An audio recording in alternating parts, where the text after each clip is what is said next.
Hello everybody, welcome to Coco's Crochet. I'm Litza and I was just sitting here adding some rows to my giant granny square blanket, which is just amazing. I absolutely love it. Having my cup of coffee and a little snack, and I thought, you know what's missing? A chat. Steve's taken my mum to visit his mum in the nursing home, and I thought, hey, it's about time we got together because it's been a little while we had one of these chilled crocheting chats. So grab a drink, grab something to work on, and let's hang out for about half an hour or so. I've got so much that I want to chat to you about that I've been wanting to in the last couple of weeks, and I just thought that this was a great, very informal setting opportunity. I am adding the mint to this gorgeous granny square now, so I've got one more row to go. And for any of you that are curious, I'm using my Marvel 8 ply 100% acrylic yarn, and this is that beautiful mint color now.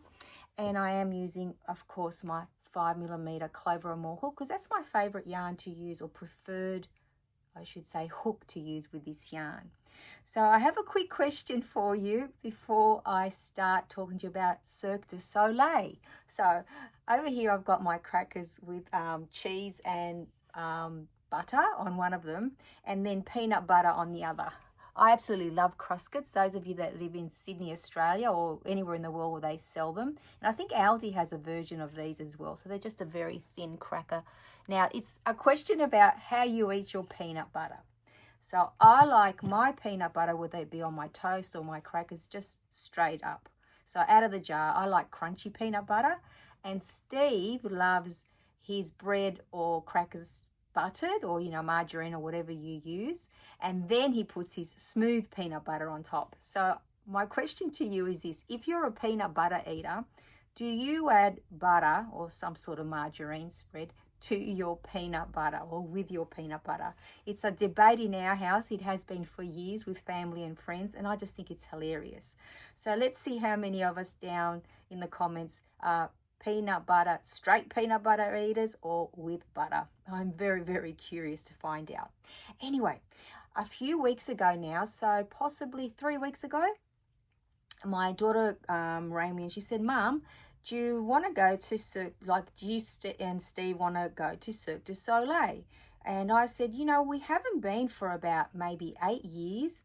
I think the last time we went, and I've got my mug here, because usually I keep all my programs. So somewhere in this house are all the programs from our musical theatre, shows that we've watched, and anything else. But I'll just show you this gorgeous mug. So the last one we saw was the Kuza.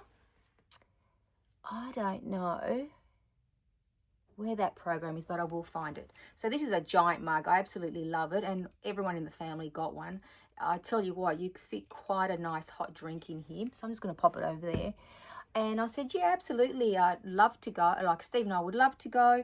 And then she said, Mum, I'll put out a text to the whole family and see, who's free, because it was 1 week before it was going to leave Sydney. So that was about 3 weeks ago now, I think. So in the end, it was Steve, myself, my daughter and her girlfriend, and my son and my daughter-in-law, because my stepson had this car show that he had already been, invited to attend. And he is a huge car enthusiast. In actual fact, I keep encouraging him to have his own YouTube channel. He is so knowledgeable and so passionate about cars. But anyway, he couldn't make it, unfortunately, but that's okay. There's always another time. And we ended up going to the show. And I don't know if any of you have been to a Cirque du Soleil performance. Oh my gosh. If you have, in the comments, please write the one you went to, or if you remember the name of it, or how many years ago, and which country you saw it in. Because I do believe, and I'm not really good at facts, guys, so, if there's a trivia night, I'm not the girl that you want with you. I'll buy the drinks and we can hang out. But Steve is the guy to have with you, let me tell you.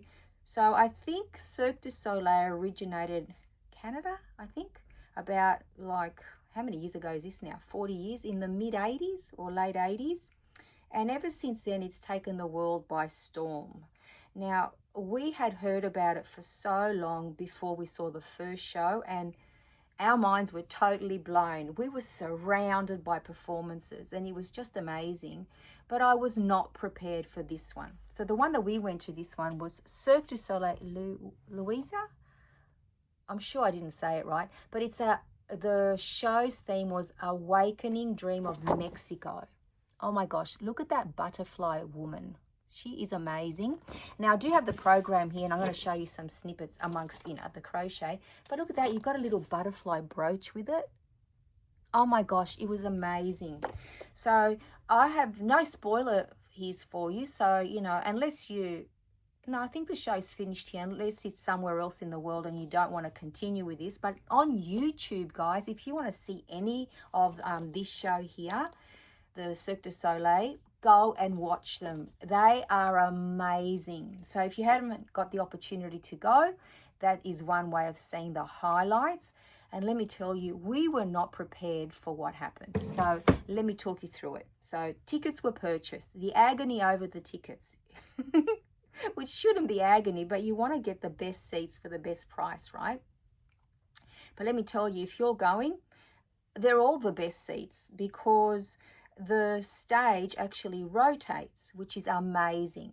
Yes, there is like there's the back of the stage where the performers come in and out, and then there's the very front there, but it is a circle because it's under the big tent.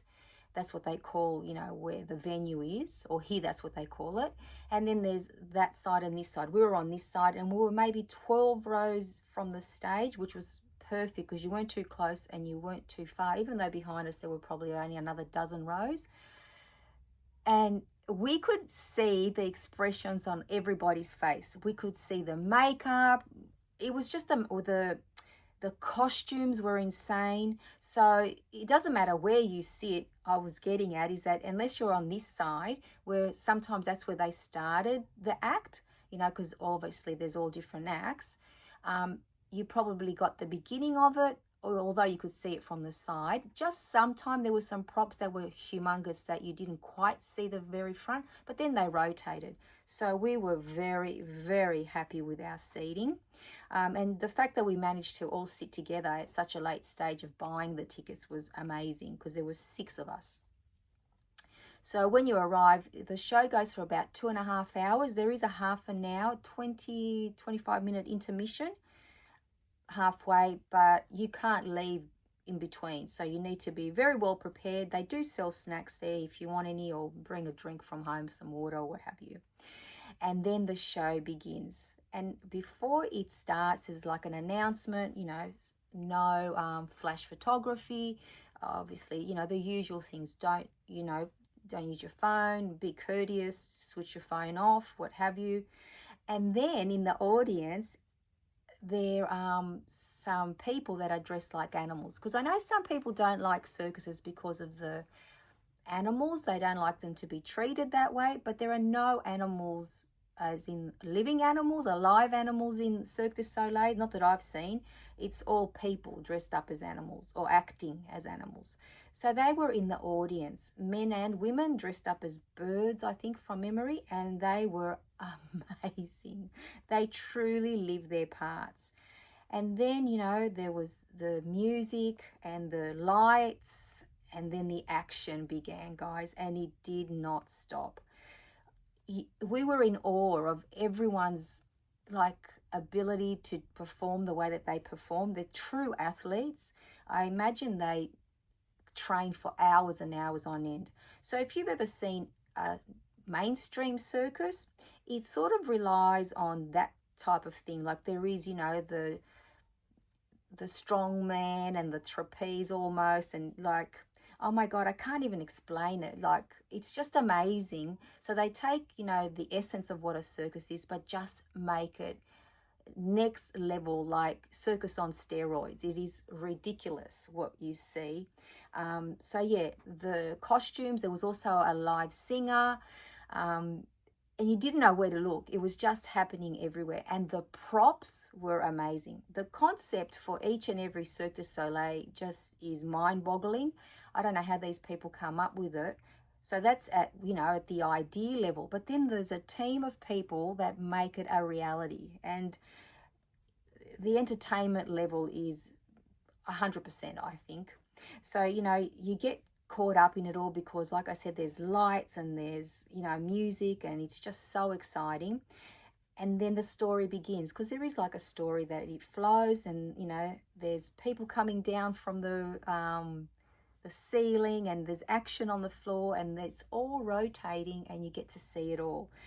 And the way that they change the props for the next scenes is just ridiculous, because it was a celebration of Mexico and all the different you know, things that make Mexico so unique, including their different, you know, festivals and things like that. So I'm going to see in this book if I can show you. This book, this program is spectacular. Look at this, guys. This is pretty much an opening. Look at this. Look at the horse and the butterfly person.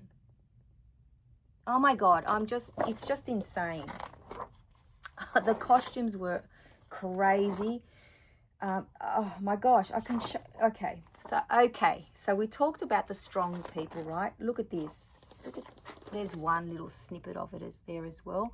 So this is all happening in front of you, and the way that they transition from one to the other, like one story to the other, is amazing. There's the singer. She is spectacular. Just amazing, just the concepts, guys. And there was live music, like instruments being played all the time. Oh my gosh, what else will I? Oh my gosh, just even the wrestling was in there, that component. I love it. I love this. I just want to share it all with you. There was what is it called? A juggler. So, you know, you have a traditional juggler in a circus, but this guy was insane. So this guy here, there were actually, you know, the things that that he was juggling with. They look like mini, you know, when you play 10-pin bowling. They were coming to him from the sky, not falling, but they were coming down. So he kept adding and adding to it. Oh my God, it was just ridiculous. The dancing was amazing. The acrobatics was amazing. And then at one stage, just as you're watching the show, and I think they were like in the rainforest or something like that, I have to show you this, and you can see all this on YouTube. It was just ridiculous.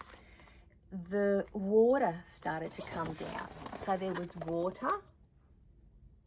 And then can you see here? It was like a laser show, but it was the droplets of water. The way that they had timed them to come down, it was just spectacular. So this was all happening on the stage while people were performing, and you were in awe that there was splashes going on, you know, like there was, oh my gosh, people coming again from the ceiling. There were girls in hoops. Let me see if I see this, like giant hula hoops. And they were going around and around and through the water. Oh, here they are here. Oh my gosh. Look at that, guys. Those hoops there. They were spectacular. Look at this one here. She's coming down through the water, and then they're on the ground as well, like on the stage. It was one of the most amazing sights to behold at a live, you know, performance. I just absolutely loved it. And then somehow, by the time the next act was going to start, they had coordinated so well that the people that was like changing the stage and the props, part of the act, they were mopping the floors. It was just crazy. And the floor actually went up and down as well, so that the water somehow drained in there. It was just unfathomable to me how they get this done. So each and every act was mesmerizing. You couldn't keep your eyes off them. Everybody was holding their breath at some stage, and then the clapping that went on, it was just crazy. And then there were simple things like ball skills, but these guys were next level ball skills. Here they are here, two guys, and they're very cheeky faces, I have to tell you. They were very cheeky, a lot of these actors. You know, they would wink at the audience and smile. It was just crazy. So they handled these balls like they were an extension to themselves. It was just amazing, amazing. Oh, you'll hear the word amazing, amazing, amazing a lot. And then at one stage, this freaks me out every time. I don't know about you guys, but if you've ever seen a contortionist live, but they scare me.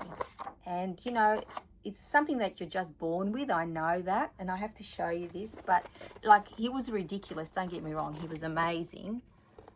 But look at that. Oh my God, how does he do that?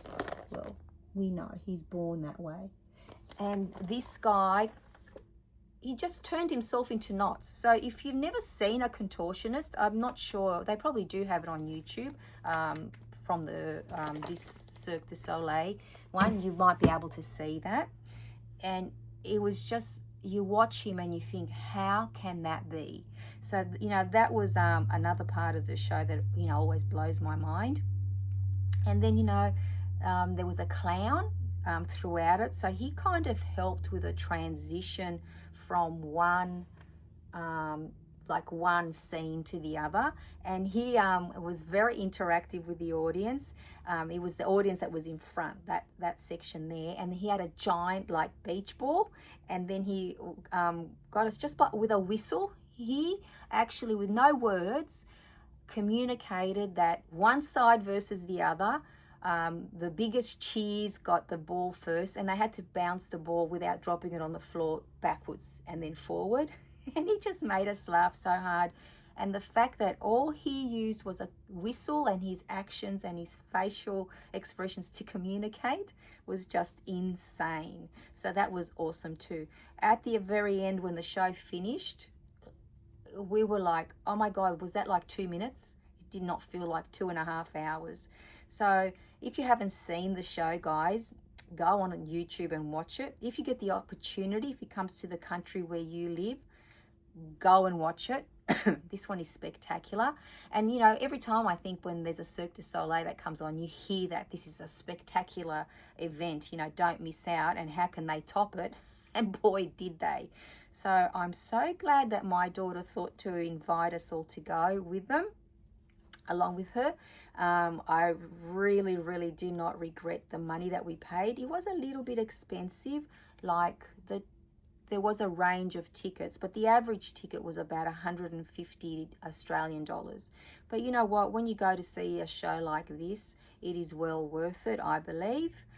The program you had to pay extra for, I think it was $20 or $30. But we didn't buy anything else this time. You know, we just got a couple of soft drinks and water, and that was pretty much it. And the longest thing was the drive, because it was so busy getting there and back. And even though from home, for us getting to where the performance was in no traffic would be about 25 minutes, because it's in the city wide like area. You know, that was the longest part, but oh my gosh, well worth it. So I've been wanting to share that with you guys for about 3 weeks now. So now I have, and I feel very, very happy. So the other thing that, you know, I guess is a catch up, as you know, if you're, you know, watching my podcasts or following along and hanging out with us, because this might be your very first time with us here today, and welcome. I'm back at work on school holidays.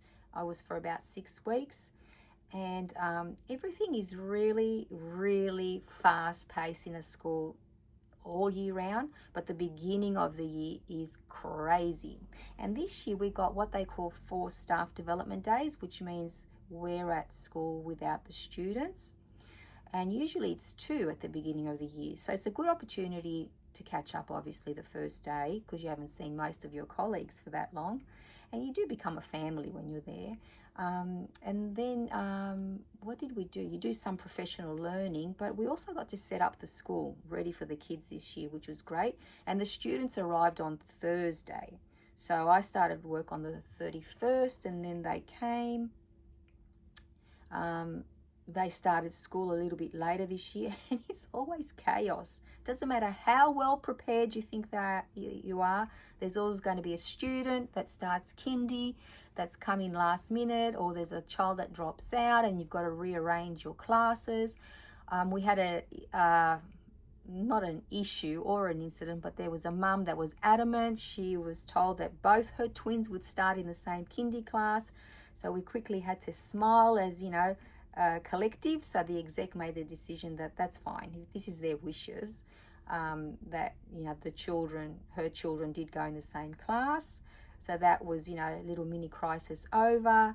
The older kids get so excited because they know they're going up a grade. But in our public school system, and I think it's most public schools, or actually maybe all most schools, I'm not sure, usually the children don't go in their classes for sometimes a few days, or, you know, even up to a week or so. So they're all just sitting in their last year's classes still, very, very excited and wanting to know who their new teacher will be, which classmates they will be with. So there's always chatter about that. Some parents try to be a bit cheeky and they do ask, oh, do we know which class they're going in? But, you know, of course the answer is always no, because, you know, that's not up to us, because I am SAS staff, or I work in the school office.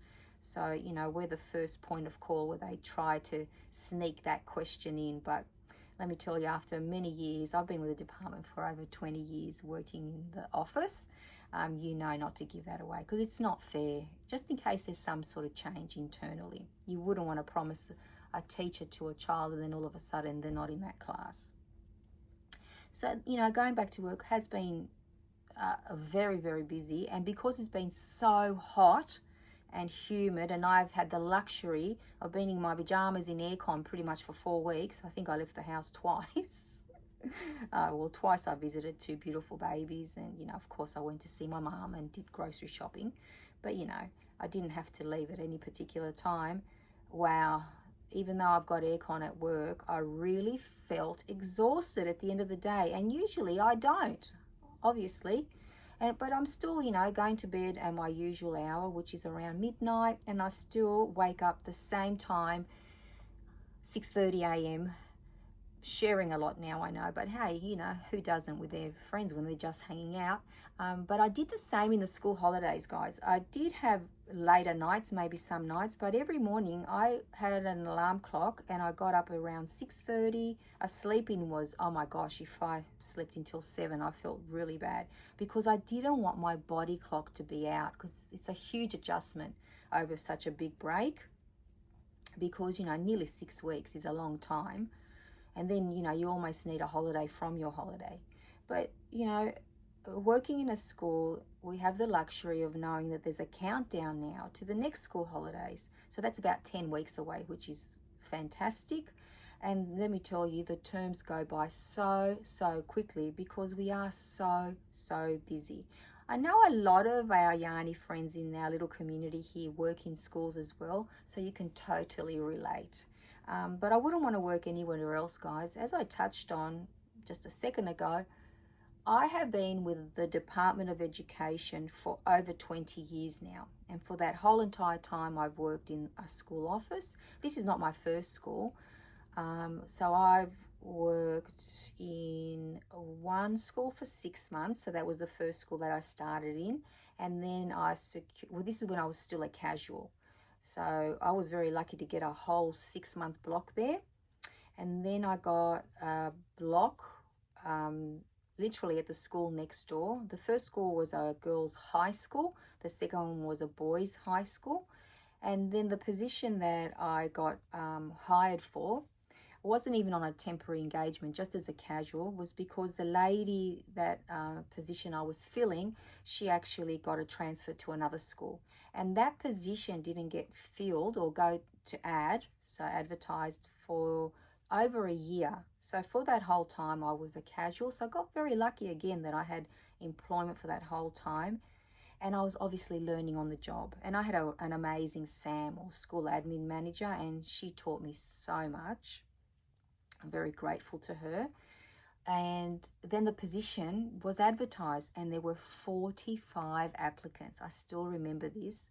And I thought, oh, wow, I just thought the job was going to be mine. You know, that's very corporate world thinking. If you're sort of within or maybe it's not anymore. I don't know. I've been out of that loop for so long. But anyway, back to the little history of Litza's employment with the Department of Education. The position came up. I applied for the job. And I'm very happy to say that I actually got permanency. So I've been a permanent staff member with the Department of Education now for nearly 20 years, which is great job security to start off with. It is a government job. It's amazing when you're a mum. Like, my children were so much younger back then. being a mum with school-age children, having the school holidays is such a blessing. And I was very lucky that because of my work hours, my sister would drive or my dad would drive my children to their schools, and then I would pick them up in the afternoon. So that always worked out very well. So after I did 7 years, I think, at the boys' high school, I seconded myself out. I was lucky enough to get a secondment because by then my children were old enough that I could put in the extra time that I needed to, just a little bit of extra working time every day, because I wanted to go for the school admin manager's position. And I knew nothing about that job.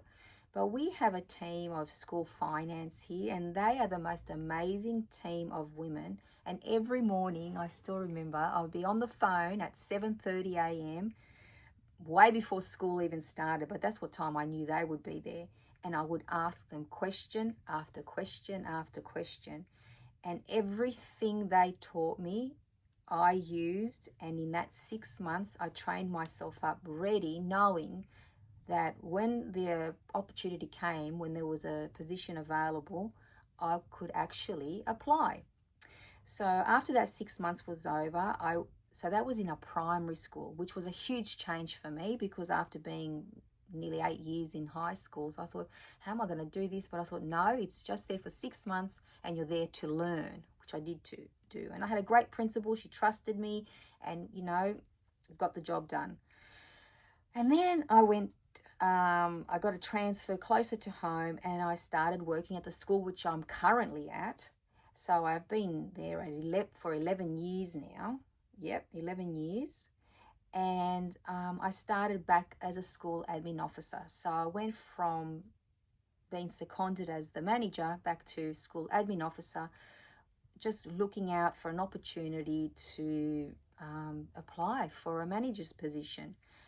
But as I was there for over a year before the admin manager at our school, who was, I think, 74 at the time or 75, before she resigned, she gave up her position, I was thinking, I'm actually falling in love with this school. And I actually went to school at the school that I'm at. I was there for 2 years because years 4 and 5. So I went to 4 different primary schools. Yes, my parents were gypsies. We've touched on that before. Love them dearly. And then I thought, oh, wow, I don't want to leave this school. And then she retired. That's the word. She retired. So then her job came up for sale, as I say. So it was advertised and there were 11 people that applied for that job. At the time, there was a little bit of... there were a few changes happening in the Department of Education and not everybody wanted the manager's position, but I was adamant that I wanted to be a school admin manager or a SAM. So when the position came up, 11 others applied and I thought, do I have enough experience? I'll just give it a go. And I was very lucky that I got the job. So now for the last maybe 9 years, 10 years that I've been at that school, 10 years, I've been the school admin manager, and I have a beautiful team that I work with. There have been a couple of changes over the years because people move on, get promotions themselves, or work closer to home. But all 3 of us in the school office now all went to school there. It's just crazy. One of my colleagues, not only did she go to school there, but all her children went to school there. And then my other colleague, she was little bit like me. She didn't go all her schooling there. She went for 5 out of the 7 years. And the parents get a real giggle out of it. And I think they also like the fact that we all went to school at the school where their children are going to school. So I just love that.